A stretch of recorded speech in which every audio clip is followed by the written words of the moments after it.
દેવજીભાઈ વજાણી ખૂબ જીતું શું કરી દે 4 વર્ષ 5 વર્ષની છોકરી સાથે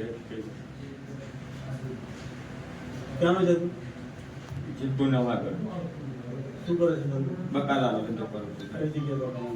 નવાગઢમાં હાથ કઈ રીતે આ મશીનમાં આવી ગયો 6-7 મહિના થઈ ગયા. ક્યાં રહે છે? અત્યારે રહું છું સરદારપુરનો દરવાજો કમિટી હોલની સામે પૂજા મંડપ સર્વિસની બાજુ.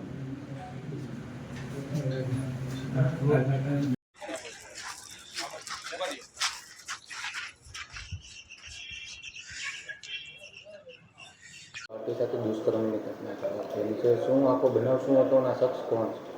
ઉદ્યોગનગર સરદારપુર દરવાજા પાસે એક જે નાબાલિગ બાળકી છે તેના ઉપર શારીરિક અડપલા કરી અને રેપની ફરિયાદ નોંધાવવામાં આવી છે, જેમાં આરોપી છે જીતુ દેવજીભાઈ ભોજાણી, જે એમની પડોશમાં જ રહે છે અને અવારનવાર એમના ઘરે જતો હોય અને એમને પણ એમના ઘરે રમવા માટે બોલાવતો હોય અને આ શારીરિક અડપલા કરતો હોય. આ જે ભોગ બનનાર છે દીકરી, એના માતાજીને આ ખબર પડતા આ સમગ્ર મામલો છે એ પોલીસ સુધી પહોંચતા એનામાં કાયદેસર વિધિવત ગુનો દાખલ કરી અને એની ધરપકડ કરવામાં આવેલ છે અને એમના અત્યારે જ રિમાન્ડ માગતા એમની 2 દિવસની રિમાન્ડ પણ મંજૂર કરવામાં આવી છે.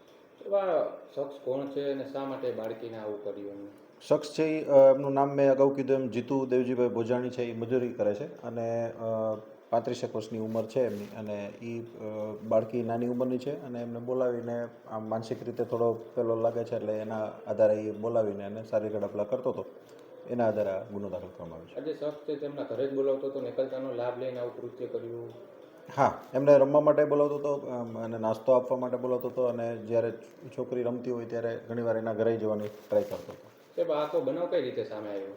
એ છોકરીની જે માતાજી છે એમને ખ્યાલ આવતા એણે છોકરીને પૂછ્યું કે આમાં આ રીતના શું આ ભાઈ તને ઓલું કરે છે. તો છોકરીએ કીધું કે મારા કપડાં કાઢી અને મને શારીરિક અડપલા કરે છે. એટલે એના આધારે આખો સમગ્ર મામલો બહાર આવતા એમણે પોલીસને જાણ કરતા પોલીસે વિધિવત ગુનો દાખલ કરેલ છે. આરોપીનું શું સ્ટેટસ છે? આરોપી હસ્તગત થઈ ગયેલ છે અને એની રિમાન્ડ લેતા હાલ 2 દિવસની રિમાન્ડ પણ કોર્ટે મંજૂર કરેલ છે.